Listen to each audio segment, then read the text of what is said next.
বাংলাদেশের ঐতিহ্যবাহী এলাকা জনপদ রংপুর। তাফসীরুল কোরআন মাহফিল শব্দের জনক যিনি বিশ্বনন্দিত মুফাসসিরে কোরআন শহীদ আল্লামা দিলওয়ার হোসাইন সাঈদী রহমাতুল্লাহ আলাইহি, তার রূহের মাগফিরাত কামনা করছি। এই শব্দ দিয়ে সারা বিশ্বে তিনি নাড়া জাগিয়েছেন। ওয়ারফা'না লাকা যিকরাক, আল্লাহ তার সম্মান মর্যাদা দুনিয়ায় যেভাবে দিয়েছিলেন, ইন্তেকালের পরে শহীদ হিসাবে আল্লাহ তাকে যেন কবুল করে। আমরা তাফসীরুল কোরআন মাহফিলে প্রবেশ করছি। সূরা নসর, কোন সূরা? বলেন নসর না নাসর? নুন সোয়াদ র। নাসরুন শব্দের শাব্দিক অর্থ হচ্ছে সাহায্য, আর নুন সিন র নাসর মানে ঈগল পাখি। এই জন্য যারা এই সূরাটা পড়তে গিয়ে সোয়াদ না বলে সিন দিয়ে উচ্চারণ করেন, আপনার কিন্তু নামাজ হবে না। কারণ নামাজ ভাঙার কারণ 19টা, তার ভেতরে প্রথম কারণ কোরআন যদি কেউ অশুদ্ধ পড়ে। এবার তেলাওয়াত করবেন শুদ্ধভাবে। আমরা প্রবেশ করছি।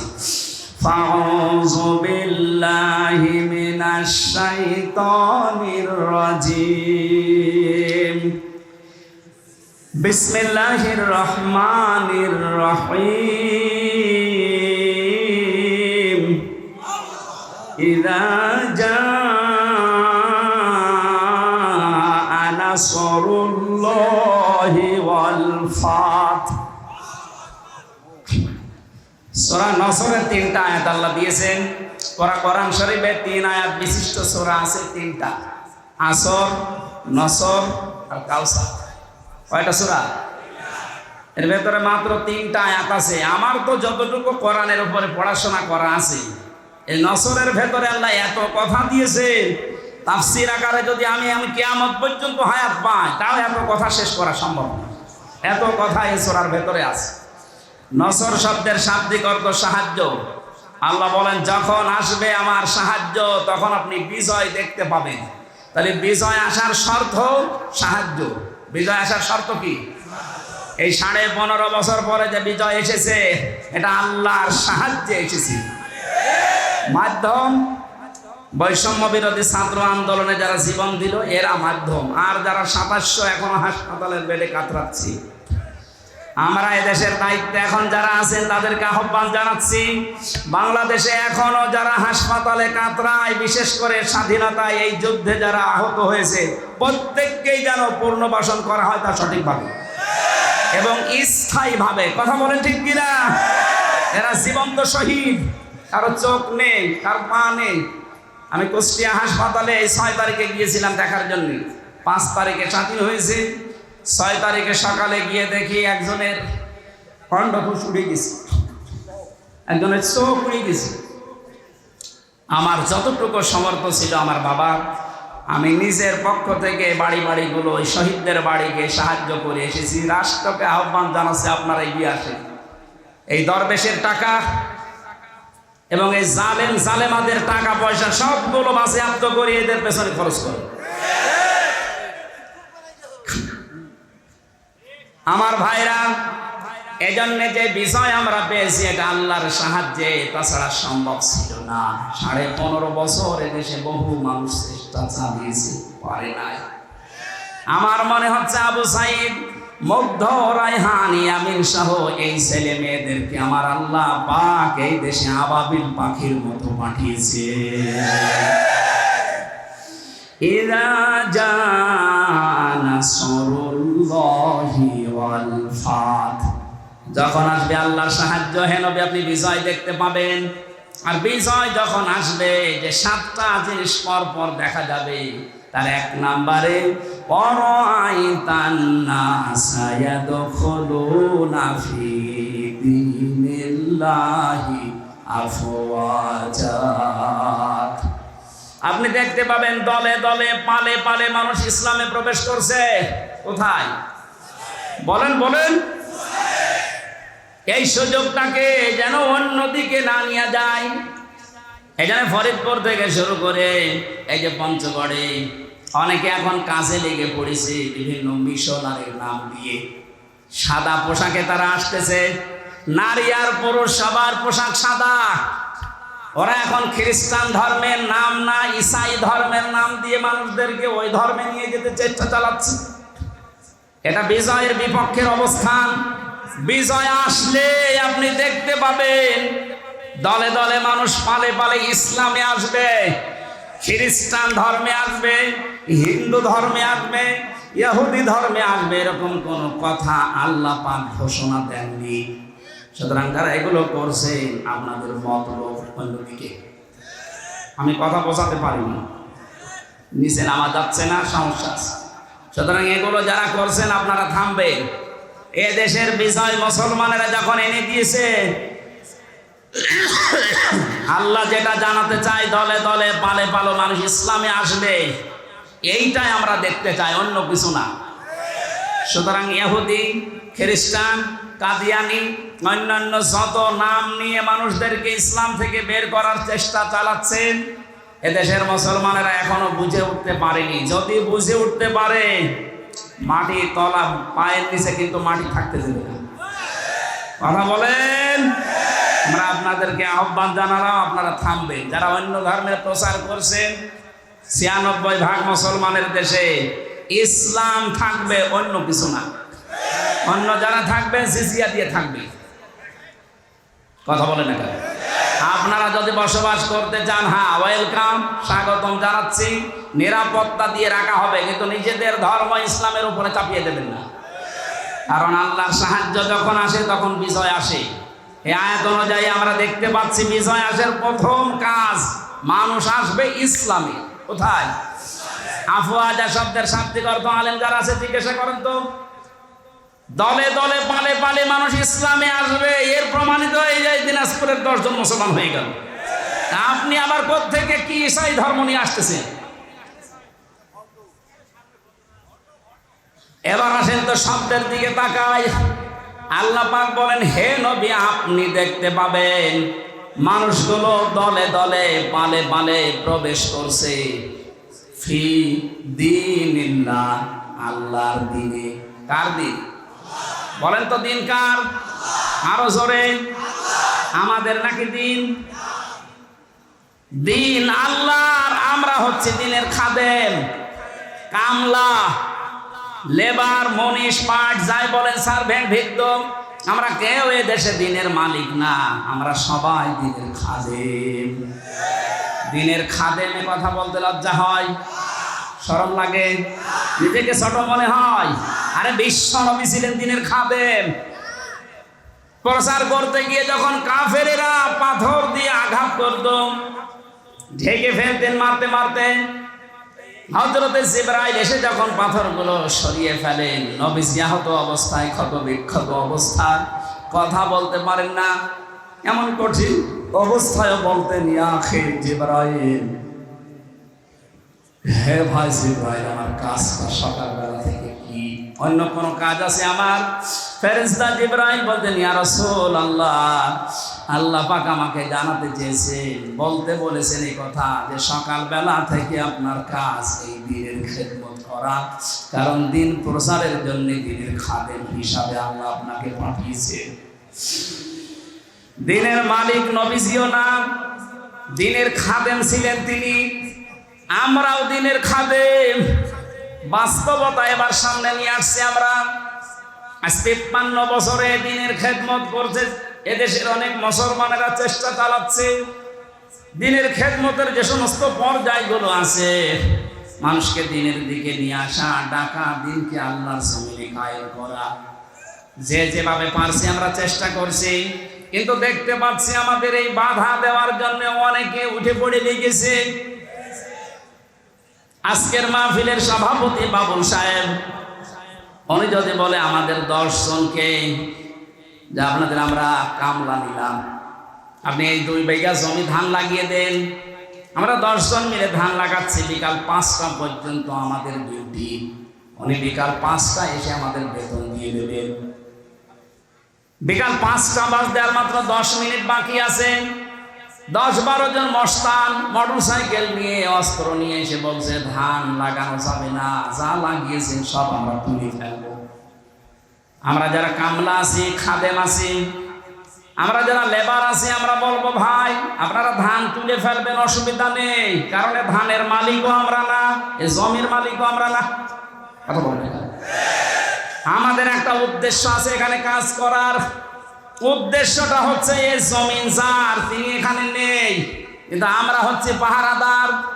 এ ধান আমরা বহু কষ্ট করে লাগিয়েছি সারাদিন।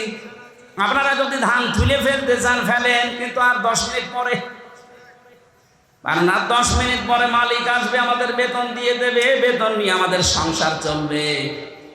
আপনি যদি এখনই তুলে ফেলেন, এখনো তো 5টা বাজেনি, মালিক এখনো আসেনি, উনি এসে যদি দেখে ধান সব তোলা হয়ে গেছে, আমাদের বেতন দেবে না। কথা বলে আরো জরিমানা নিতে পারে যে তোরা থাকতে ধান তুললো কেন। আমারও প্রশ্ন হচ্ছে, মালিক যখন আসবে তার আগে 5টা পর্যন্ত পাহারা দেওয়ার দায়িত্ব এই লেবারদের, এই খাদেমদের। এই কথা বলবেন, আমরা যেহেতু জমিনের কামলা, এই জমিনের মালিক না, এই জমিনে আল্লাহর দিন কায়েম করতে হবে। বিকাল 5টা মানে জীবনের শেষ দিন, জীবনের শেষ দিন পর্যন্ত যে থাকা লাগবে মাঠে ময়দানে, এই ঘোষণা আমি বানালাম। সূরা হিজর 14 নম্বর পারার 99 নম্বর আয়াত। এটা আল্লাহ পাক বলেন, ওয়া'বুদ রাব্বাকা হাত্তা ইয়াতিয়াকাল ইয়াকিন। হে নবী, আপনার রবের ইবাদত করবেন, রবের জমিনে আপনি ইবাদত করবেন, কামলা দেবেন। কতদিন পর্যন্ত? যতদিন আপনার মরণ না আসে। তার মানে জমিনে দিন কায়েম করার জন্য চেষ্টা চালাতে হবে।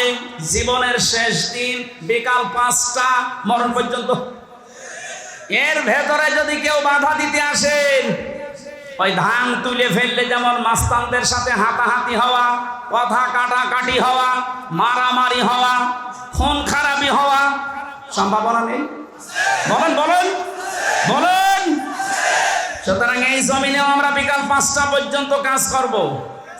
এর ভেতরে যদি কেউ বাধা দিতে আসেন, হাতাহাতি হবে, কথা কাটাকাটি হবে, মারামারি হবে, প্রয়োজন হলে মেরেও ফেলতে পারে, কারণ আমাদের বেতন দরকার। আমাদের বেতনের নাম জান্নাত।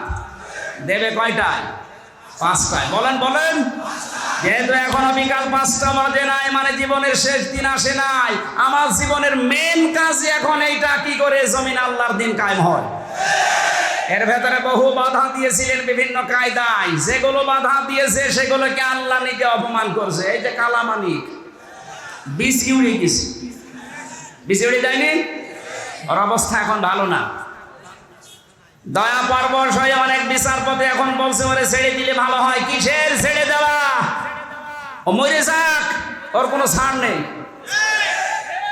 শুধু না, যত জালেম ধরা পড়েছে ওরা যেন কিয়ামতের আগে আর ছাড়া না পায়। তাহলে এগুলো ক্যান্সার। বের হলে আবার ইসলামের বিরুদ্ধে ষড়যন্ত্র করবে, ধান তুলে ফেলবে। এক কথা বলে না কেন? আমি জেলে বসে আছি আর আমার নামে তালিকা করেছে 116 জনের ভেতরে আমার নাম আছে। আরে বেটা, আমি তো বসে আছি 3 বছর। কত বড় শয়তান হয়ে গেছেন। আর ওরে নাকি এখন ছেড়ে দেবে। কিসের ছেড়ে দেওয়া? কোনো ছাড় নেই এদের। যেহেতু আমরা বিকাল 5টা পর্যন্ত কাজ করছি, অনেক মস্তান হস্তান আসবে এ ধান তুলে ফেলতে। এ ধান লাগিয়ে বিকালে যখন মালিক আসবে বেতন দেবে, এরপরে বাড়ি। এর আগে জমিন ছাড়া যাবে। কারা কারা টিকে থাকবেন বিকাল 5টা পর্যন্ত দেখি? লিল্লাহি তাকবীর। দিন ইসলাম, দিন ইসলাম,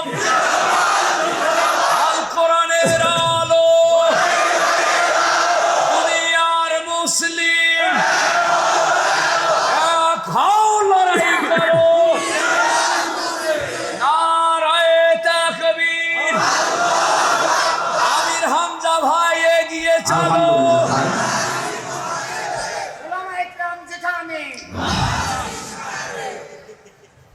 হ্যাঁ, আমাদের একজন উপদেষ্টা গতকালকে জানিয়েছেন এদেশকে সংস্কারের জন্য ওলামা একরামের ভূমিকা রাখতে হবে এবং রাখার সুযোগ দিতে হবে। সুতরাং ওনার কথায় আমি সাপোর্ট দিচ্ছি, এদেশে আলেমরা যেন ভালো ভালো জায়গায় যায়। ধর্ম উপদেষ্টা উনি ঘোষণা দিয়েছে এদেশের আলেম এবং মাদ্রাসায় যারা পড়ে শুধুমাত্র মাদ্রাসা আর মসজিদ নিয়ে থাকলে হবে না, স্বপ্ন দেখতে হবে কিভাবে রাষ্ট্র চালানো যায়। কোনো মহিলার দরকার নেই। আমরা চাই এই সমস্ত জায়গাতে যেন পুরুষ মানুষের এবং যে পুরুষ আল্লাহ রসুলকে বিশ্বাস করে দুনিয়া চলে তাদেরকে এই জায়গায় আমরা চাই। কথা বলেন। তাই বলে ফরিদউদ্দিন মাসুদের মতো মানুষ না, রুহুল আমিনের মতো মানুষ না, এগুলো আলেম নামে ক্যান্সার। ইসলামের সবচাইতে বড় ক্ষতি করেছে 15.5 বছরে এই জালেমগুলো। বাতিলের 5 আনা গোলামি করে কওমি জননী নাম দিয়ে কওমি মাদ্রাসার ইজ্জত মেরেছে। 3 বছরের যত কওমি আলেম আমার সাথে ছিল অধিকাংশগুলো ওর নাম ধরে বরদোয়া করতো জেলখানায়। যেই দিন কওমি জননী নাম দিয়েছে জালেমাকে, সেই দিনই বরদোয়া হয়েছে। মাওলানা মামুনুল হক, শাকাওয়াত হোসেন রাজি ভাই যারা ছিল বসে একটা কাজ করলো, আমাদের তো সব উল্টাপাল্টা করে ফেললো। কত বড় মানুষ জালেম হলে একজন আলেম নৌকা মার্কা নিয়ে দাঁড়ায় বলেন তো? হ্যাঁ, আর সে আবার জোর করে নামাজ পড়াতে আসে, ওর পেছনে নামাজ হয়? যে লোকটা নৌকা মার্কা নিয়ে ভোটে দাঁড়াতে পারে ওর পেছনে নামাজ হয় কি করে? আমার মনে হয় নৌকা মার্কা না নিয়েও যদি কুকুর মার্কা নিত অন্তত একটা পদে থাকতো। কি মার্কা নিয়েছে বলেন তো? একটা মার্কা হইল ইয়াসিড, এই নামটা যেমন গালি হয়ে গেছে, আমার মনে হয় দেশে অনেকের নাম এখন সামনে কালের আবর্তনে গালি হয়ে যাবে। আপনি যদি হিন্দুকেও বলেন ভাই 5,000 টাকা দেবো ছেলের নাম ইয়াসিড রাখে, বলে এটা নাম হইল তো গালি। কাউকে যদি বলে ওই ইয়াসিদের বাচ্চা, ওই এমনি রেখে যাবে। দেখেন যে সময় আসতেছে কিছুদিন পরে যাই বলবেন আপনি অমকের বাচ্চা, ওই এমনি রেখে যাবে। বলবে না আপনি দরকারে আমার কুকুরের বাচ্চা বলেন, তারপরও আমি ওই নামের বাচ্চা হতে রাজি না। মানুষ হয়তো না বুঝেও বলতে পারে। কেউ কেউ যদি শোনে বলেন যে কুকুরের বাচ্চা, ওর মাথা গরম হয়ে যাবে। ওরে যদি বলেন বাঘের বাচ্চা, বাঘও তো জানোয়ার, কুকুরও জানোয়ার, ওকে টের পাচ্ছে। সুতরাং আপনাদের নামও থাকবে না। 15.5 বছরে যেমন পরিচয় দিতে আমাদের ভয় পেতাম, এই যে অবস্থা 1 মাস 15 দিনে হয়েছে, এখন এদেশে আমার সারা দেশ ঘোরা শেষ, একটা জেলাও আমার বাকি নেই। যা দেখতেছি এদেশের 1 ইঞ্চি জায়গায় দাঁড়িয়ে কেউ কথা বলার সাহস এখন নেই যে আমি এই করি। বলতে পারবে? পিটিয়ে মেরে ফেলবে। আমার বংশের 100 জনের 98 জন ছিল ওই আগস্টের 5 তারিখের পরে বিকালবেলা আমার বলছে বাবাজি আমরা সব জামাতে ইসলামী হয়ে গেছি। হ্যাঁ, জামাতে ইসলাম এতদিন কি করলে? আমি 3টা বছর জেলে পড়ে আছি, কোনোদিন খোঁজও নেননি। আরো আমার বাবার কাছে সে টিটকারে দিতে, তো ভালোই হয়েছে। এখন ঠেলা টের পান আপনি যে হঠাৎ করেই ঘুরে গেলেন। ছোটখাটো এবং মাঝারি ধরনের জালেম যারা সব ফিরে আসতেছে, কারণ এরা জানে যে এদেশে কিয়ামতের আগে অন্তত আর দাঁড় করানো আমাদের সম্ভব না। বুঝে ফেলেছে। এই জন্যই বলছি মোড়ে মোড়ে ছবি টাঙিয়ে দিন, ফেসবুকে দিয়ে দেন যে এগুলো যেন দেশে আসতে না পারে, এলাকায় ঢুকতে না পারে। নূহ আলাইহিস সালামের ওই দোয়াই করছিল তাদার আলাল আরদি মিনাল কাফিরিনা দাজ্জার, এদের আন্ডা বাচ্চা পর্যন্ত যেন জমিনে থাকতে না পারে। ওর পেট থেকে যেটা আসবে ওটা ডবল হারামি হবে।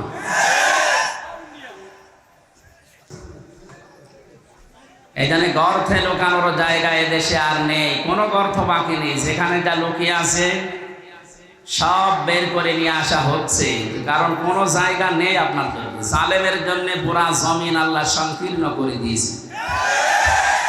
যারা অনেকে পাগলামি করছেন যে আমি পাশে আছি চট করে ঢুকে পড়বো, আপনি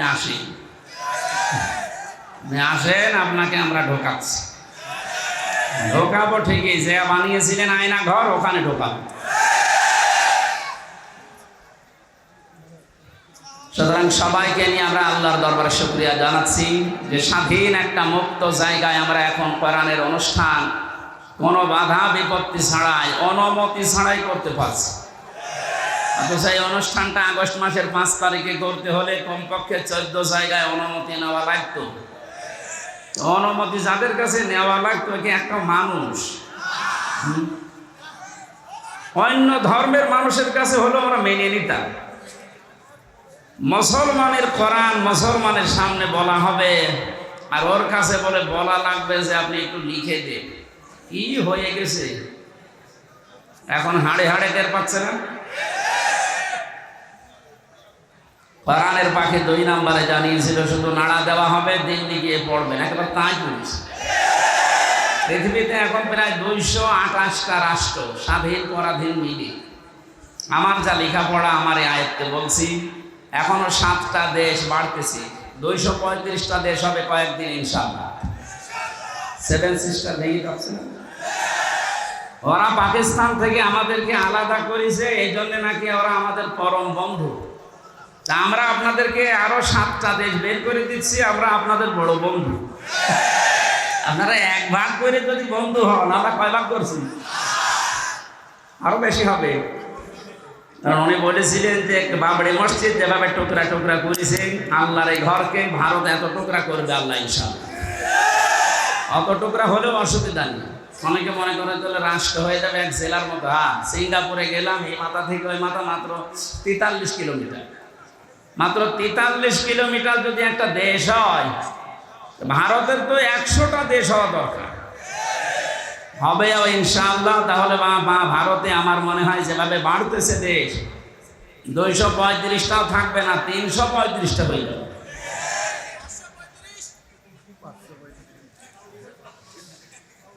ওনার আর একটা স্বপ্নের কথা বলছে, উনি জানিয়েছিলেন এই দেশে জালেমদের নাকের উপরে কালেমার পতাকা পথ করে উড়বে। সেই স্বপ্ন বাস্তবায়ন হতে যাচ্ছে ইনশাআল্লাহ। আমরা কোরআনে কারিম থেকে যে আয়াত পড়েছি, তাফসীর আকারে কথা বলার চেষ্টা চালাবো। ওমা তাওফীক ইল্লা বিল্লাহ। শুনতে এসেছি কোরআনে কারিম, কি বলেন তো? নবীজি বলেন ইয়াকালু লিসাহিবিল কোরআন, কিয়ামতের ময়দানে মহান আল্লাহ কোরআন পড়া মানুষদেরকে বলবেন, পড়। ইকরা, কি বলবেন? ইকরা মানে এটা ক্লাস চলছে।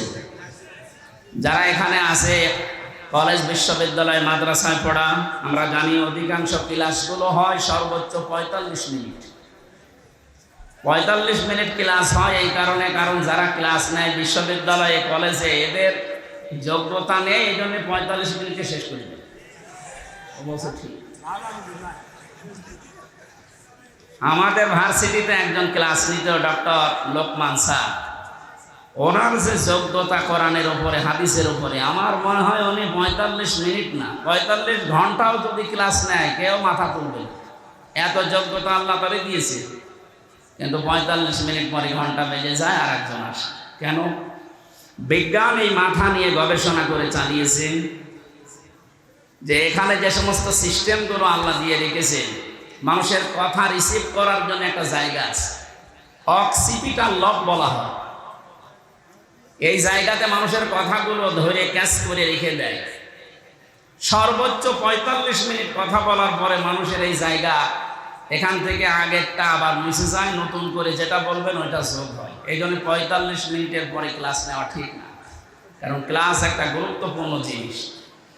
বিশ্ববিদ্যালয়ে যারা ক্লাস নেয় 1 ঘন্টা 45 মিনিট, তারা কমপক্ষে 20 ঘন্টা পড়াশোনা করা লাগে। আগে 40-50টা বইয়ের রেফারেন্স আগে দেওয়া লাগে, নয়তো যারা সামনে বসে আছে আমাদের মতো শ্রোতা তো না, সব ওখানে মেধাবী ছাত্রছাত্রী বসে থাকে। এই জন্য বলছি, এটা যেহেতু ক্লাস চলছে, ক্লাসের মতো আপনি অ্যাক্টিভ থাকবেন। এদিকে ওদিকে তাকানো, মোবাইল টেপা, ছবি তোলা সব বন্ধ করে দিন। আমি কয়েকদিন আগে মালয়েশিয়া ছিলাম, আজহারি ভাই ওখানে যে ক্লাসগুলো নেয় তাফসির মাহফিলে, ওয়াজ মাহফিলে, এই ক্লাসগুলো 45 মিনিট 50 মিনিট করে উনি নেয়, সব অ্যাক্টিভভাবে। মোবাইল কারো থাকলে বন্ধ করে রাখবেন, ছবি তোলা, এদিক ওদিকে তাকানো সব বন্ধ। কারণ এখানে যে কথা হবে এর চাইতে গুরুত্বপূর্ণ কথা পৃথিবীতে আর নেই। বলেন, আমি যে শব্দ বললাম, কিয়ামতে আল্লাহ সাহেবে কোরআন যারা, তাদেরকে বলবেন পড়। কে বলবেন বলেন তো? কার সামনে বলেন না কেন? আল্লাহ নিজের সামনে দাঁড় করাবেন, বলবেন পড়। ইকরা। ইকরা কি? কোরআন শরীফের ভেতরে ইকরা শব্দের অর্থ আমি পেয়েছি প্রধানত চারটা। কোন মানুষ যদি কোরআন পড়তে চায়, কমপক্ষে চারটা শর্ত তাকে মানা লাগবে। আল্লাযীনা আতাইনাহুমুল কিতাবা ইয়াতলুনাহু হাক্কা তিলাওয়াতি উলাইকা ইউমিনুনা বিহি ওয়া মান ইয়াকফুর বিহি ফাউলাইকা হুমুল খাসিরুন। সূরা বাকারা 121 নম্বর আয়াতে আছে, আল্লাহ পাক বলেন, যাদেরকে আমি কিতাব কোরআনে কারীম দিয়েছি, তারা তেলাওয়াত করলে কিতাবকে হক আদায় করে তেলাওয়াত করে। কি আদায় করে? তাহলে কোরআন যারা পড়বে তারা যেন হক আদায় করে পড়ে। উলাইকা ইউমিনুনা বি, আর এই মানুষগুলো, এই যে আল্লাহ পাক মনে হচ্ছে তার কুদরতের আঙ্গুল এইভাবে ইঙ্গিত দিয়ে ইশারা দিয়ে জানিয়েছে, রংপুরের পার্বতীপুরে এই মানুষগুলো যারা এখন শুনছে পড়ছে, আমরা এখন আল্লাহর কুদরতি হাতের নিচে আছি, উনি যেন আমাদেরকে ইঙ্গিত দিচ্ছে যে এই মানুষগুলো, উলাইকা ইউমিনুনা বি, এরাই আমার কোরআনে বিশ্বাসী। ওয়া মান ইয়াকফুর বিহি, এখন যে ব্যাখ্যাটা বলবো এর ভেতরে যদি আপনার পড়া না মেলে, ফাউলাইকা হুমুল খাসিরুন, ওই মানুষটা আমার কোরআনে বিশ্বাসও করে না, তারা ক্ষতিগ্রস্ত। বলেন নাউজুবিল্লাহ। শিক্ষিত মানুষ যারা আছেন এবার মিলাবেন, কোরআন যদি কেউ হক আদায় করে পড়ে সে আল্লাহর কোরআনে বিশ্বাসী, হক আদায় করে না পড়লে সে আল্লাহর কোরআনে বিশ্বাসী না। কোরআন যারা বিশ্বাস করে না তারা কাফের।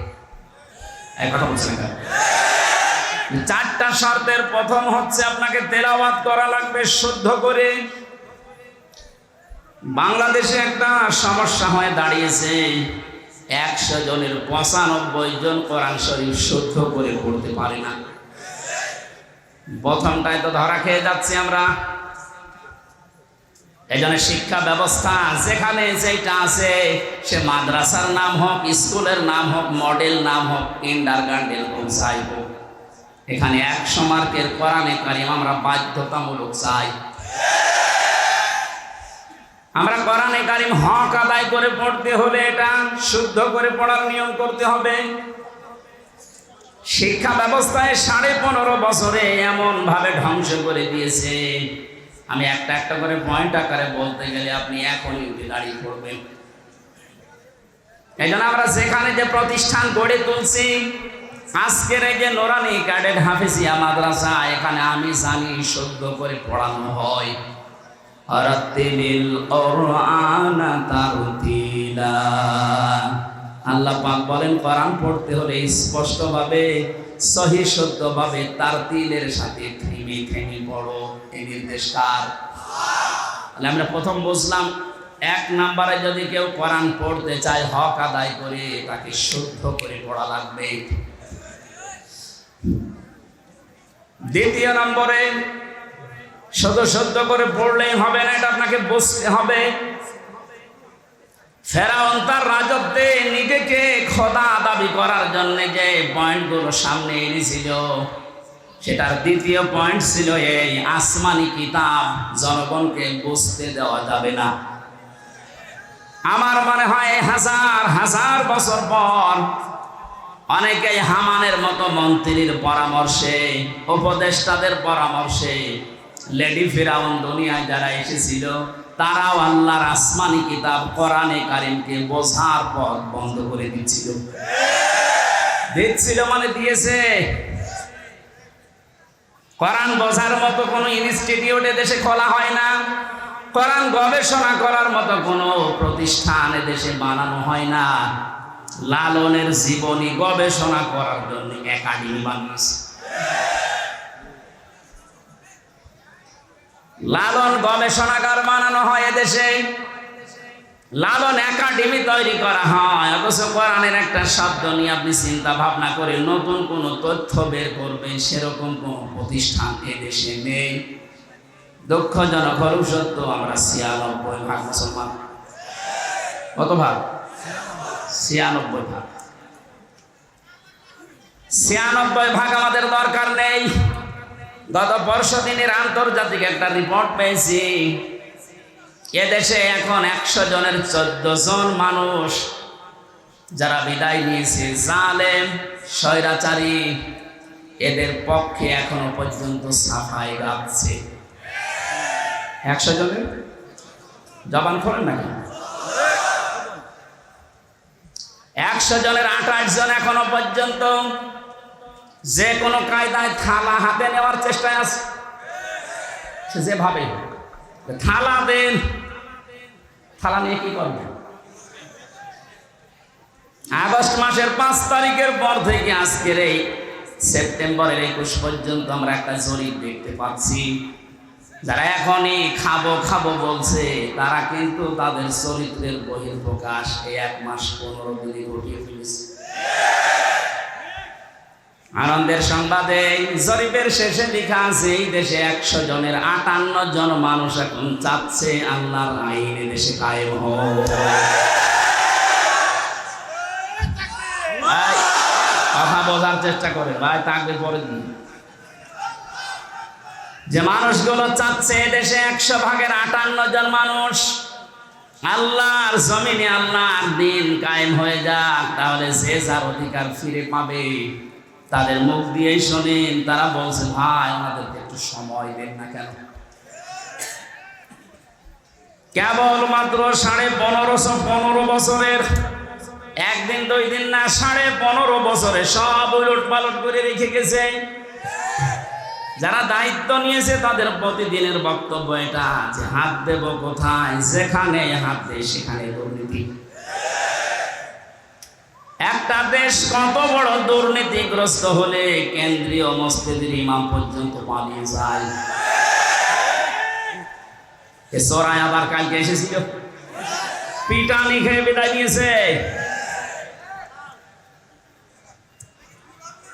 মসজিদের ইমাম পালিয়ে গেছে, ও যদি আবার ফিরে আসলে এইরকম অবস্থা হয়, তুমি চট করে ঢুকে পড়বা, তোমার কিছুই হবে না।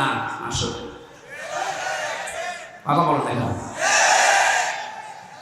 কিচ্ছু লাগবে না ভাই, যে খায় তাদেরকে নাই কথা বলবেন না, যে যেখানে আছেন ওখানে বসে। এক লোক বিবাহ করার পরে বাসর রাতে স্ত্রী রেখে একটু বাইরে গেছে, দাদি শাশুড়ি এসে বলছে কি গো আমার পুতি চাই।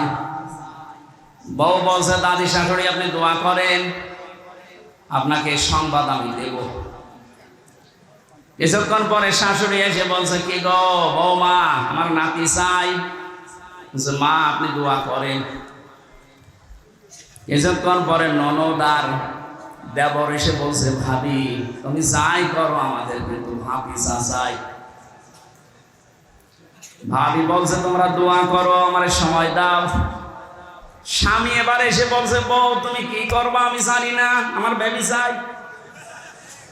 বউ আবার মুখ তুলে বলছে তোমরা কি সব পাগলের বংশ, বিয়ে করে এখন কেবল বাসর ঘরে কিছুই হয়নি, এরপরে 10 মাস 10 দিন তো সময় দেবেন। আপনি আগেই বেবি চান, আগেই কেউ নাতি চাই, কেউ পতি চাই, কেউ ভাতি চাই, আমি কি ডাউনলোড করে নিয়ে আসবো? আমার সময় দেবেন না। 15.5 বছর কি করেছে আপনি জানেন? একটা চেয়ারও দুর্নীতির বাইরে নেই। যেটারে মনে করতাম না এটা আল্লাহওয়ালা মানুষ দরবেশ, ওইটা আরো বড় খারাপ, দাড়ি কেটে নম হয়ে গেছে। সর্বোচ্চ দুর্নীতি এই লোকটা 36,000 কোটি টাকা, আপনি কল্পনায় আনতে পারবেন না। রংপুর বিভাগের মানুষ তো এমনি গরিব, এদেরকে একটা নাম মানুষ দিয়েছে কেন জানি না, সে যে নামই হোক, কিন্তু আপনারা সহজ সরল, মানে সহজ সরল এত। আজকে গাড়ি নিয়ে আসার সময় হরেন দিচ্ছি, তাকিয়ে দেখ একটু সরে যাবে তো, মানে এত সহজ সরল হলে পারা যায়। গার উপরে যে গাড়ি উঠে পড়বে না, আগে দেখে নিচ্ছে হুজুরের গাড়ি বলে একটু সাইড। আমার মনে হয় অন্যের গাড়ি হলে আগে দেখে দাঁড়িয়ে থাকতো যে নেন আমার গায়ে ধাক্কা মারে। একদিকে আপনারা গরিব আর একদিকে সহজ সরল। নবীজি জানিয়েছেন ধনীদের চাইতে গরিব মানুষ 500 বছর আগে জান্নাতে যাবে। এই হিসাবে বলা যায় যে চাচা জান্নাতে আছে নাকি?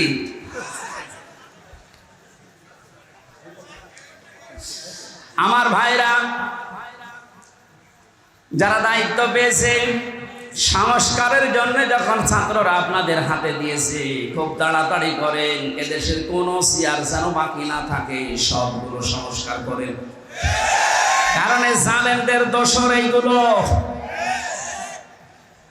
1628টা চেয়ার ছিল বাংলাদেশে, মেন চেয়ার এই চেয়ার না, ওইগুলো, ওই চেয়ারগুলো দিয়ে এ দেশ পরিচালিত হইতো। আর ডিরেকশন আসতো দাদার কাছ থেকে। সুতরাং চাই এদেশের এই 1628টা চেয়ারের একটা চেয়ারেও যেন কোনো জালেম না থাকে, জালেমের দোসররা না থাকে, সবগুলো সংস্কার করে নতুন মানুষ বসা। হ্যাঁ, কথা বলেন না কেন? এটা করার জন্য আপনাকে সময় কিছুদিন দেওয়া লাগবে না, 10 মাস 10 দিন, নাই তো কি ফিলাক্সিলট করে নিয়ে আসবে। এখনই খালি বারবার যে দেন থালা থাকি, এ অবস্থায় যদি আবার ছেড়ে দেয় তাহলে এই 15 বছরের মতো দিনের ভোট রাতি হয়ে যাবে। এই জন্য সংস্কার যখন চলছে, আমরা আহ্বান জানাই যারা দায়িত্বে আছেন, আপনারা একটা সম্মানজনক সময় নিয়ে তাড়াতাড়ি সংস্কার করে একটা জালেমের দোষরকে আমরা দেখতে চাই না।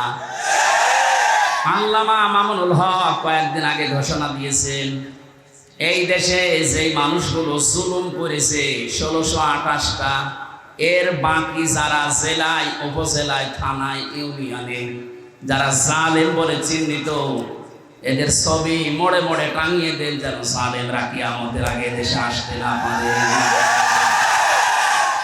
এই দাবি আপনারা করেন না? কিয়ামতের আগে দেশে আর জালেমরা আসতে পারবে না, সব ছবি টাঙিয়ে দেন। আসুক, শর্ট করে ঢুকবে, আমরাও শর্ট করে ধরবো, শর্ট করে আর একেবারে আয়না ঘর লাগিয়ে। আমি 10 দিন ছিলাম মাত্র, আমার জীবন অতিষ্ঠ হয়ে গিয়েছিল। আর ব্যারিস্টার আরমান 8 বছর। আপনি ভাবতে পারেন কত বড় কঠিন জায়গা এটা। মুফতি ফখরুল ইসলাম আমার সাথে ছিল জেলখানায়। উনি বলছিল আমার যখন আয়না ঘরে নিয়ে যায়, মাটির নিচে এই পায়ের ভেতর দিয়ে হাত উপর দিয়ে দিয়ে সামনে যে রডের বেড়া দেওয়া আছে, এই রডের সাথে দিয়ে হাত তালা লাগিয়ে দিত। আপনি যদি কায়দ হবে না, সে কায়দা নেই। আমারে বলতো, হামজা ভাই, আমার মাঝে মাঝে মনে হতো আল্লাহ হয় মরণ দাও, না একটু শোয়ার ব্যবস্থা করে দাও। এই যে শুয়ে থাকা, এটা যে কত বড় নিয়ামত আল্লাহ, আমি ওই কতদিনে টের পেয়েছি। হাত যদি শুধু বেঁধে রাখতো তাও তো ঘুমানো যায়। হাতে পায়ের ভেতর দেয়, সামনের দিকে রডের বেড়া ওর সাথে লাগিয়ে তালা লাগিয়ে দেয়। 1.5 মিনিট সময় দেয় টয়লেট করার জন্য। আর খাবার যা দেয় মনে হয় কেউ মাখিয়ে রেখেছে, ওইটাই এনে দেয়। খালে খান, না খেলে মরে যায়। মানে মরে গেলে তো আর অসুবিধা নেই, কেউ তো জানে না যে ও আছে কি, এমনি মানুষ মরে যায়। আমার নাই ভেতরে কোরআন শরীফ ছিল, প্রতিনিয়ত আমি কোরআন শরীফ পড়তাম আর বিভিন্ন দৃশ্য ভুলে থাকতাম। কিন্তু যারা হাফেজ না, কোরআন শরীফ নেই, তাদের কি অবস্থায় 8টা বছর কেটেছে বলেন তো? আমার 3 বছরই যেতে চাই না, আমার ডায়াবেটিস হয়ে গেছে, অথচ আমার শরীর চলে না। এই শরীরে ডায়াবেটিস হলে মেনে নেওয়া যায়? কি কষ্ট দিয়েছিল ওই মানুষগুলোকে। আমার মনে হচ্ছে এই দেশের 18 কোটি মানুষ যদি এই জালেমকে মাফ করে দেয়, ব্যারিস্টার আরমানের বউ জীবনও মাফ করে। হ্যাঁ, আপনারা করে দেন আপনাদের বউ মাফ। আমাদের বউ, আমার বউ তো মাফ করবে না, কারণ 3 বছর আপনি তার থেকে কি অবস্থায় রাখলেন। আমার জেলে দিলে কোনো সমস্যা না, জেলে দিলে 7 দিন পর পর দেখা করা যায়, কথা বলা যায় মোবাইলে। আর আমার একেবারে বিচ্ছিন্ন, সরকারি মোবাইল তো কল্পনাই করা যায় না। দায়িত্বে যেগুলো দিত সবগুলো হিন্দু, সুভাষ দাস, সুব্রত বালা, দেবদাস, দেবদুলা, এই নাম শুনলেই মনে হচ্ছে যে এ কিছু না কিছু করবে। এসে 24 ঘন্টা পায়ের কাছে হাতের কাছে বসে থাকে। আমি তো কারোর সাথে কথা বলবো না। সবচাইতে বেশি ঝামেলায় লেগেছিল আমারে আর মাওলানা মামুনুল হক। আপনি কেন করলেন এটা? এমনিতে জেলে দিতেন, আটকিয়ে রাখেন। এই কয়েকদিন আগে আমার মামলা সব খারিজ হয়ে গেছে। মানে আগস্টের 5 তারিখের পরে যেই মামলা তুলেছে সব খারিজ করে দিয়েছে বিচারপতি। বলছে কি দেখে মামলা বিচার করবো, এর ভেতরে কোনো মাল নেই। যা, আমি বলতে গেলাম যে বিচারপতি এই 3 বছর তো আপনার কাছেই ছিল, তখন তো বলেননি যে কোনো মাল নেই, এখন বলছেন কোনো মাল নেই, কি দেখে বিচার করবো? উনি এইটাই বলতো যে হুজুর আমার হাত বাঁধা আছে। কি ছিল? এখন আমার হাত খোলা আছে, এখন আর তো কেউ বাধা দেওয়ার মতো নেই। এখন সত্যটা আমি সত্য বলে জানিয়ে দিলাম যে আপনি নির্দোষ, কোনো দোষ আপনার আমি পাইনি। আমার মনে হয় এদেশে 1628টা চেয়ার যে আছে, শুধু একটা চেয়ারের হাত খোলা ছিল, আর বাকি 1627টা চেয়ারের হাত বাঁধা ছিল। যারা লাফাতো এই কালা কাকু থেকে শুরু করে হাসাও মাহমুদ থেকে, প্রত্যেকটা খালি আন্দাজে চাপা পিটা, ওদের কথায় বার্তারায় কোনো মিল নেই। ওই একজনের শুধু হাত খোলা, উনি যা বলবে ওদের বলে আজকে এখন দিনে রাত 11টা 10 বাজে, ও যদি বলতো দিনের 11টা 10, এ জালেমের দোসরগুলো বলতো ঠিক আছে। এইরকম অবস্থায় পৌঁছিয়েছিল দেশটা। সেখান থেকে অন্তত আস্তে আস্তে যখন হাত খোলা আরম্ভ হয়েছে, আমরা চাই এদেশে কিয়ামতের আগে যেন আর কারো হাত বাঁধা না হয়। যে যেখানে আছে সব হাত খোলা থাকবে আবু সাইদের মতো। কথা বলেন ঠিক কিনা?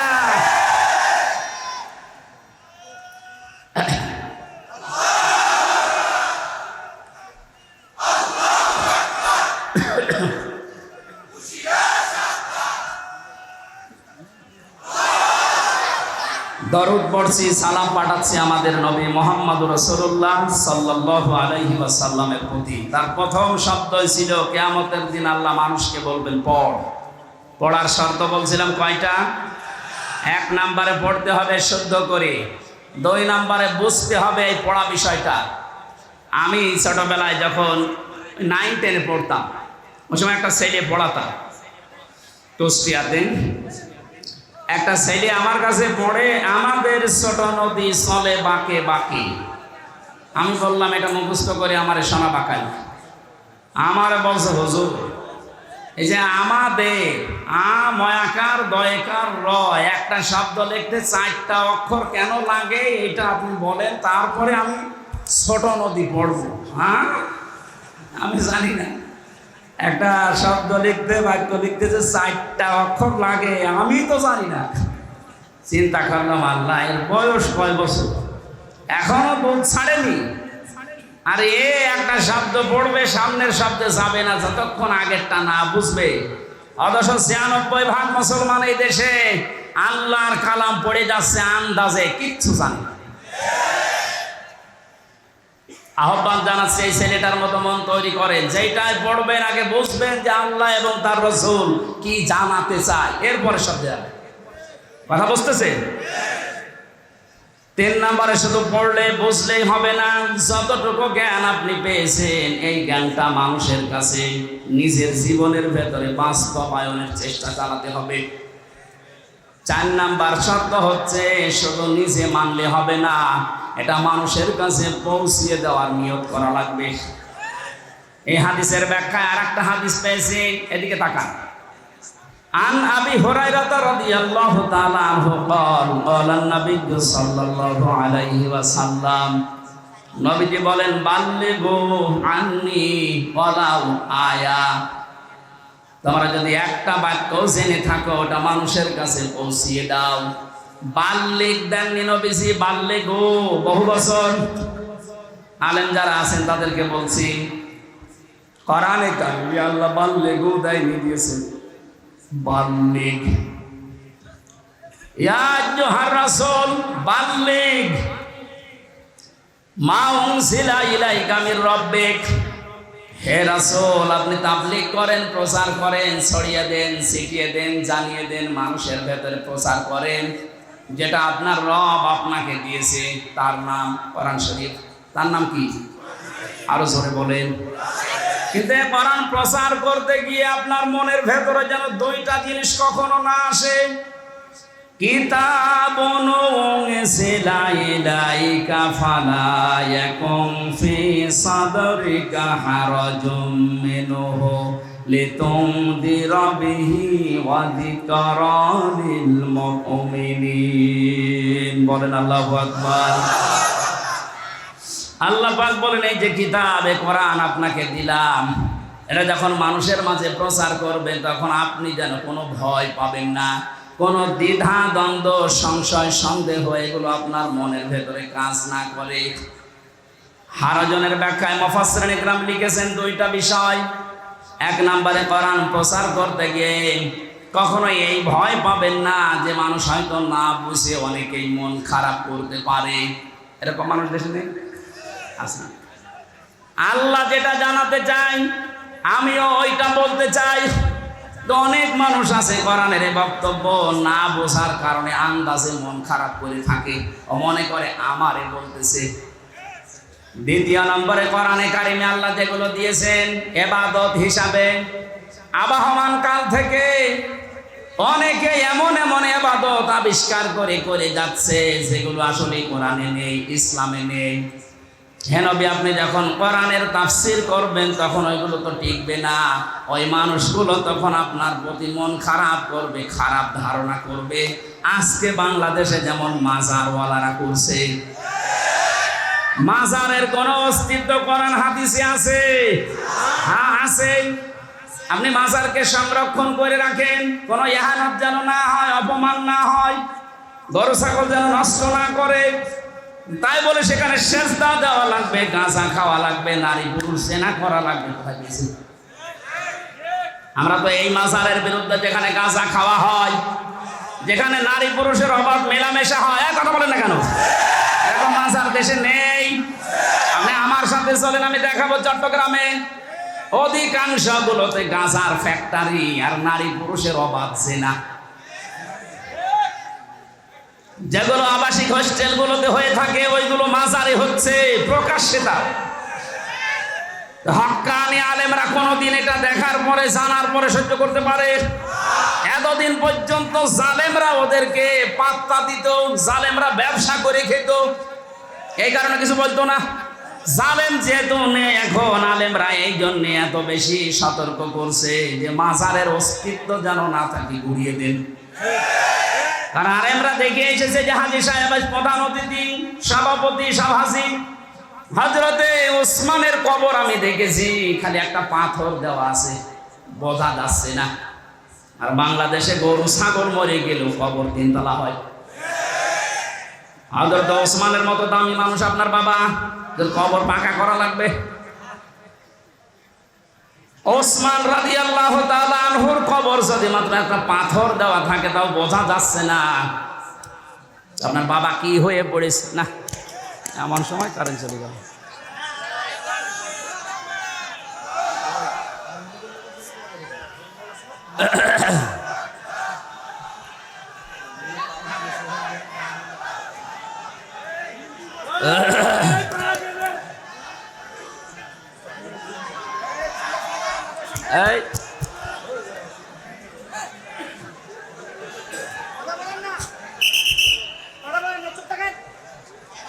এই জেনারেটর নেই, জেনারেটর নেই, জেনারেটর নেই। দায়িত্বে আছে কারা? জানবে ওইটাই তার প্রচার করা লাগবে, এটা ফরজ মনে করি। বাংলাদেশে দায়িত্ব যদি যিনি ছিলেন পালিয়েছে তিনি সহ যে যেখানে আমরা আছি মুসলমান যারা দাবি করি, প্রত্যেকে নবীর এই কথাকে যদি ফরজ মনে করে পালন করতে পারতাম, এই 15.5 বছরে কোনো কোরআনের মাহফিল বন্ধ হতো না। কারণ সবাই আমি প্রচার করি, যে যতটুকু জানি বাধা দেবে কে? বাধা দেবে তারও তো প্রচার করা ফরজ। কথা বলে না কেন? আমরা এই হাদিস না বোঝার কারণে আজ বহু বাধার সম্মুখীন হয়েছিলাম। এখন এটা যেহেতু মানুষ জানছে যে আমি যদি জানি কুল হুয়াল্লাহু আহাদ, এইটাও প্রচার করা নামাজের মতো ফরজ। তাহলে কোরআন পড়তে হবে। এই করার ব্যাখ্যা বললাম 4টা: শুদ্ধ করে পড়া, নিজে বোঝা, নিজে ওর উপরে কাজ করা, আর এটা মানুষের কাছে পৌঁছিয়ে দেওয়া। আল্লাহ এই 4টা শর্ত যারা মানে তাদেরকেই বলেন উলাইকা ইউমিনুনা বি, এরাই কোরআনে বিশ্বাসী। আর এই 4টা যারা মানে না, শুদ্ধ করে হয়তো পড়ায় কিন্তু বোঝে না, বুঝলেও হয়তো ওটা জীবনে মানে না, মানলেও এটা যে প্রচার করা লাগবে এই কাজে সে নেই, এটাকে সে ফিতনা মনে করে না। প্রচার করতে গেলে না জানি আবার কে কি মনে করে, মন খারাপ করে কিনা, না বুঝে আবার উল্টাপাল্টা ধারণা আসে কিনা, সমস্যা হয় কিনা, এই জন্যই তো অনেকে চুপ থাকে। কথা বলেন। আমার রিমান্ডে 10 দিনে একই প্রশ্ন করেছিল যে অত বেশি বলার দরকার কি, আপনি চুপ থাকতে পারেন না, তাহলে তার এই মাটির নিচে আসা লাগে না। তাহলে ওরাও জানতো যেটা প্রচার করা, ওসা বলে বানিয়ে তো বলে না, সঠিক কথাই বলে, কিন্তু ওর মুখ বন্ধ করা লাগবে। যে এমন এমন কড়া কড়া কাজ করেছিল আমার সাথে, আমার 11 ঘন্টা টাঙিয়েছি, কালো কাপড় দিয়ে চোখ বেঁধে, সামনে না পেছনে হাত বেঁধে, ডান্ডা বেড়ি লাগিয়ে মাজায় দড়ি দিয়ে টাঙিয়েছি। 1-2 ঘন্টা 5 ঘন্টা 11 ঘন্টা আমার নামাজ পড়তেও দেয়। 4 ওয়াক্ত নামাজ আমি আন্দাজে পড়েছি, কারণ সব বাধা। 1.5 মিনিট 2 মিনিট সময় দিতে খালি পোশাক করে আসে, মাটির নিচে তো কিছু বোঝা যায় না। এরপরে শেষে তখন আর রাজি হয়নি, বলছে এই আকিজ গ্রুপে আমি চাকরি করতাম, আকিজের বিরুদ্ধে বলা লাগবে। সর্বশেষ বলেছিল জামাতে ইসলামী বাংলাদেশ এবং ছাত্র শিবিরের বিরুদ্ধে যে কথাগুলো লিখে দিলাম, ওরা জঙ্গি সংগঠন, এগুলো বলা লাগবে। যদি না বলেন আপনার বউ তুলে নিয়ে আনবেন। বলেন কোথায় ওদের চরিত্র পৌঁছেছে। যেগুলো অফিসার ছিল আমার মনে হয় সবগুলো বাইরের দেশ থেকে ট্রেনিং দেওয়া। এদের চরিত্র এত খারাপ, আল্লাহর ভুল ধরতো মাঝে মাঝে। আরে ভাই তুই আমার মামলার বিষয়ে জিজ্ঞাসা কর যে এই বিষয়ে আপনি কিছু জানেন কিনা, না, ও আল্লাহর ভুল ধর। অথচ মুসলমান, নাম জাহিদুল ইসলাম, নাম আতিকুল ইসলাম, শেখ ইমরান, ডিসি মান্না, আসাদুজ্জামান, মনিরুল ইসলাম, এই সুন্দর সুন্দর নাম লিখেছে। আসাদুজ্জামান মানে কি? জামানার বাঘ।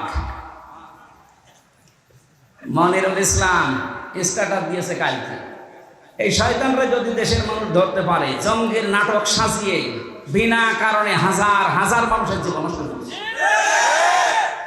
জঙ্গি কিসের জঙ্গি? হ্যাঁ, ওরা নিজেরাই জঙ্গি। এই দোষটাকে অন্যের ঘাড়ে চাপিয়ে কি করে দেশের ইসলামপন্থী যারা আছে তাদেরকে কাবু করা লাগবে, ঘায়েল করা লাগবে। আর বাইরের দেশকে এই ইস্যুটা কাজে লাগিয়ে কিভাবে অবৈধ ক্ষমতায় থাকা যায়, তাছাড়া কিচ্ছু না। 3 বছরে তো আমি কোনো জঙ্গি পাইনি। কয়েকজন আছে জেলখানা একটু উগ্র, জঙ্গি না। জঙ্গি কোথায় পাচ্ছে দেশে? কিছু উগ্র মানুষ আছে, এই মানুষগুলোকে জঙ্গি বলে বাইরের দেশকে দেখায় যে দেশে আছে। আমরা যদি না থাকি এ দেশ জাহান্নাম হয়ে যাবে। তোমরা থেকে কি করেছো? টাকা পাচার করেছো, টাকাগুলো সব ফেরত নিয়ে আসা হবে। এ দাবি আপনি করেন না? কারো টাকা বাইরে না থাকবে, সব টাকা ফেরত নিয়ে আসা হবে। যারা টাকা আনতে পারবে না তাদের বউ ছেলে মেয়ে সব রাষ্ট্রের কাজে লাগানো হবে। আর ওদের 14 বংশ এ দেশে অবৈধ ঘোষণা করা হবে যদি টাকা বাইরে থেকে না নিয়ে আসতে পারে। টাকা আপনার বাবার টাকা নাকি? রংপুরের খেটে খাওয়া মানুষের এই ঘাম ঝরানো পয়সা আপনি 36,000 কোটি টাকা পাচার করলেন। আপনি মানুষ, আপনাকে তো 100 বার টুকরা করলেও এ দেশের মানুষের ঝাল মিটবে না।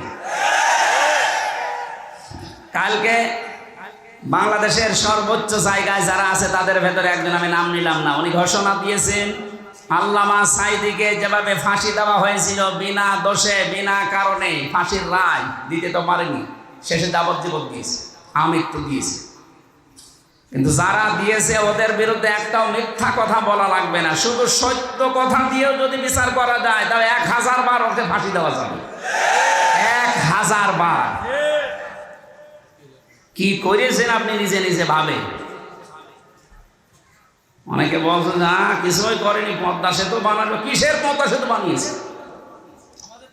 যা মেরে খেয়েছে। এই যে মসজিদের নাম বলে 560টা মসজিদ, আপনি জানেন সঠিক ইতিহাস? সৌদি আরব টাকা দিয়েছে, সেই টাকা দিয়ে মসজিদ বানিয়ে নিজের বাবার স্বপ্ন বলে চালাচ্ছে। যত স্বপ্ন সব তোমার বাবা দেখেছে, আর আমরা কি ঘুমাই? আমাদের স্বপ্ন নেই? কোরআনের পাখির যে স্বপ্ন ছিল ওই স্বপ্ন এখন বাস্তবে রূপ আসতেছে ইনশাআল্লাহ। যখন 100 জনের 58 জন চাচ্ছে, আর কিছুদিন যেতে দেন এই দেশের 100 জনের 100 জন মানুষই চাইবে আল্লাহর কোরআন দিয়ে দেশ চলবে। কারণ 53 বছর তো আমরা দেখলাম, একটু শোনেন, 53 বছরে বাবা চালিয়েছে, স্বামী চালিয়েছে, চাচা চালিয়েছে, ভাবি চালিয়েছে, বোনও চালিয়েছে, বাবু চালায়নি।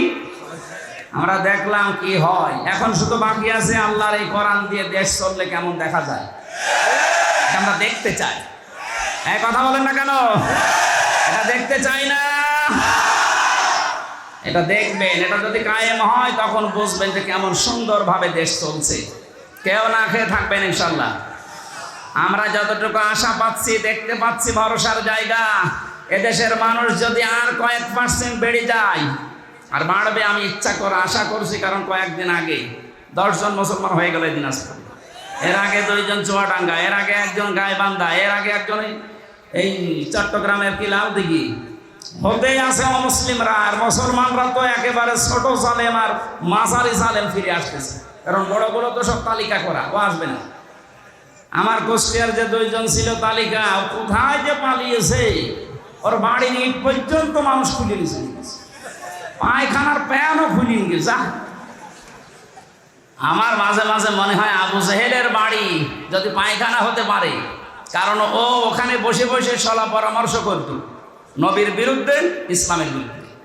কথা বলে না কেন? এই জন্য আল্লাহ ওই জায়গাটাকে অভিশপ্ত করে দিয়েছে। ওই জায়গাটাও এখন ইন্টারন্যাশনাল পায়খানা। আমি হজে যখন উপর দিয়ে ঘুরছিলাম, আমার পেটে ব্যথা করছি, হঠাৎ ওই জায়গায় গেলাম, যে দাঁড়িয়ে আছে এক পুলিশকে বলছি, হে ভাই আমার তো পেটে ব্যথা করছে, এতক্ষণ তো ভালোই ছিলাম। আমারে বলছে, ইয়া হাজি, ও লজ্জা তাই না বিলাপ। হাজি দেশ কোথায়? আমি যে তুমি বাংলাদেশ। আমি বাংলাদেশ থেকে এসেছি। আমারও বলছে, আপনি জানেন না এটা কোন জায়গা? না তো। আবু সাহেলের বাড়ি। আপনি এখনো পায়খানা না করে দাঁড়িয়েছেন, তাড়াতাড়ি কাজ করে দেখে আমার পেটের ব্যথা ভালো হয়ে গেছে। তার মানে আল্লাহ আমাকে বোঝাতে চাইছে যে হামজা, এত লক্ষ টাকা খরচ করে আসলে আর ওই শয়তানের মুখে পায়খানা না করে চলে যাবা, তাড়াতাড়ি কর।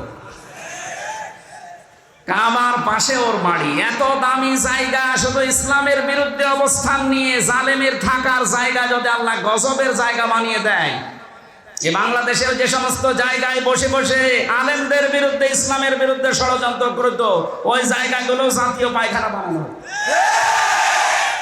আমার কি বললাম বুঝে বলছেন তো ঠিক নাকি আন্দাজে? আবু জেহেলের বাড়ির সাথে এ বাড়ির যাদের মিল আছে, সে যে নম্বরই হোক, এই নম্বরগুলো আমরা পায়খানা বানাতে চাই। সারা বিশ্বের মানুষ দেশ দেখতে আসবে আর জানবে যে এই জায়গায় গেলে পেটে ব্যথা হবে। কথা বলে না কেন? কারণ এই গজবের জায়গাগুলো, যেখানে ইসলামের বিরুদ্ধে ষড়যন্ত্র হয়তো বসে বসে দুর্বিসন্ধি করতো, কি করে আলেমদের ফাঁসি দেওয়া যায়, কি করে আলেমদের আটক করে রাখা যায়। মামলাটা আমার 31 বার উঠেছিল, জামিন দেয়নি। অথচ জালেম চলে যাওয়ার পরেই মামলা তুলেছি, কোনো কিচ্ছু নেই, একবারে খালাস করে দিয়েছি। তার মানে ওর হাত ছিল। বিচারপতি বারবার বলতো, আমার কাছে কেন আসে? হাইকোর্টের বিচারপতি বলছে, আমার কাছে কেন আসে? আমার হাত বাঁধা। উপর থেকে যতক্ষণ পর্যন্ত আল্লাহর ওই অলি সিগন্যাল না দেবে, কোথায় ছিলাম আমরা, বিচার ব্যবস্থাকে কোথায় পৌঁছিয়ে দিয়েছে। আজকে প্রধান বিচারপতি যে কথাগুলো জানিয়েছে, আমার মনে হয় এই কথাগুলো বাংলাদেশে অতি শীঘ্রই, অতি দ্রুত কার্যকারী করা দরকার। ন্যায় বিচার দেশে কায়েম হবে ইনশাআল্লাহ। যারা দায়িত্বে আছে আল্লাহ তাদেরকে অমরের মতো যেন বানিয়ে দেন, বলেন আমিন। আমরা হাদিসের এখনো 5-6টা শব্দ ছিল সামনে, অরাত্তিল কামা কুনতা তুরাত্তিল ফিদ দুনিয়া। এই শব্দগুলোর ব্যাখ্যা আপনারা আশপাশে যারা আলেম আছে এনাদের কাছে জেনে নিন। সম্মানিত মুসল্লি কিরাম, আমরা আল্লাহর জমিনে আল্লাহর দ্বীনের খাদেম, আমরা কেউ মালিক না। আমরা চেষ্টা করে যাচ্ছি যদি কায়েম হতে পারে ভালো, না হলেও আমাদের অসুবিধা নেই, আমাদের বেতন আছে। কথা বলেন না কেন? এখন যিনি বাবলু সাহেব, উনি যদি বলেন এই মাস্তানরা যা করবা করো, আমি কিছু বলবো না, যদি সামনাসামনি কিছু না বলে বুঝতে হবে ওনার গোপনে কোনো দুর্বিসন্ধি আছে। কারণ এখন হয়তো কিছু বলছে না, কিন্তু সেই দিন ধরবে, মস্তানদের বাপ বলার সময় দেবে না। আল্লাহ আগস্টের 5 তারিখে যেমন দেয়নি, দুপুরের খাবার খেয়ে যাবে, সে সময় দেয়নি। খালি 5 মিনিট চেয়েছিল যে একটু লিখে যা, বলে কিসের লিখা আসতেছে, আপনি তাড়াতাড়ি ওঠেন, তাড়াতাড়ি ওঠেন বলে যে কাজ করেছিল ওই সময়ের ভেতরে বলছে না আমি পদত্যাগ করিনি। এগুলো এই ভিডিও কি ফেরেশতারা বানিয়েছে? যতই চালাকি করেন, তাই যে ধোঁকাবাজি করেন, এতদিন পেরেছেন, এখন আর এদেশের মানুষ সতর্ক, খুব সতর্ক হয়ে আছে। বাংলাদেশ জামাত ইসলামের কেন্দ্রীয় আমির সেদিন কুষ্টিয়ায় গিয়েছিল, উনি ঘোষণা দিয়েছে আমরা কিন্তু এখন সজাগ। এদেশের 100 জনের 86 জন মানুষ এখন সজাগ, 14 জন শুধু একটু ঘরে আছে। এই ঘর কেটে যাবে ইনশাআল্লাহ। যখন পিঠের ওপরে পড়বে তখন ঘর এমনি কেটে যাবে। পড়তেছেও মাঝে মাঝে, এদেরকে দিয়ে জালেমারা একটু মাঝে মাঝে দেখে যে হ্যাঁ ওরা জেগে আছে কিনা। প্রথমে লাগিয়েছিল অন্য ধর্মের লোকদেরকে, হালে পানি নেয়নি। এরপরে লাগিয়েছে প্রধান বিচারপতিকে দিয়ে একটা কূপ তৈরি করে, পারেনি। এরপরে লাগিয়েছে আনসারদের। কিসের আনসার? 42,000 আনসার নিয়োগ হয়েছে, তার ভেতরে 32,000 গোপালগঞ্জে। আমরা যে এখনো 63 জেলার লোক আছি, আমরা কি ঘাস কাটছি? সবই যদি ওই জেলার হয় যে বাংলাদেশের 63 জেলা, জেলা না, পার্সেন্টেজ হিসাবে ভাগ করে দিতে পারেন না, সবগুলো ওখান থেকে। এই জন্যই তো ওরা লেগেছে। এই 17 বছর কোথায় ছিলেন আপনার অধিকার নিয়ে? হঠাৎ এখন শুরু করেছে। পুলিশ ছাড়া যদি দেশ চলতে পারে, ও আনসার ছাড়া চলবে এক আধ, কোনো দরকার নেই, সাদা বিলুপ্ত করে দিবে। এই জন্য আমাদের উদ্দেশ্য হচ্ছে দিন কায়েম করা এদেশে। যেহেতু দিন আল্লাহ, আর আমরা সব কামলা, আমরা সব কামলা, খাদেম, লেবার, মনিশ, জন, পাট, সার্ভেন্ট, ভিত্ত যাই বলেন, আমরা চেষ্টা চালাচ্ছি আমাদের বেতনের জন্য। বিকাল 5টায় যখন আল্লাহ আমাদেরকে বেতন দেবে, বলবে যা ওয়াসিফাল্লাযীনা তাকাউ রাব্বাহুম মিনাল জান্নাতি যুমারা। 70,000 গেট তৈরি হবে আমাদেরকে রিসিপশন করার জন্য।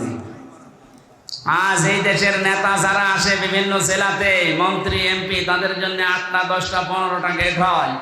আল্লাহ আল্লাহ আমরা এমন খাদেম আল্লাহর দিনের 70,000 গেট আল্লাহ বানাবে। আল্লাহ যেন এই ভাগ্য আমাদের কপালে লেখেন, বলেন আমিন। সুতরাং বিজয় আসলে যে সমস্ত কাজ সামনে আসবে তার একটা আরম্ভ হয়ে গেছে।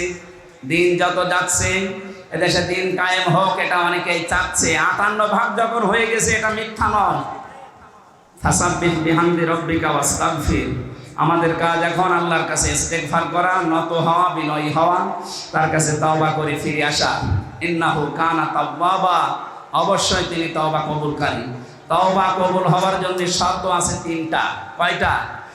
বলেন বলেন। 1 নম্বরে অপরাধ করার পরে স্বীকৃতি দেওয়া।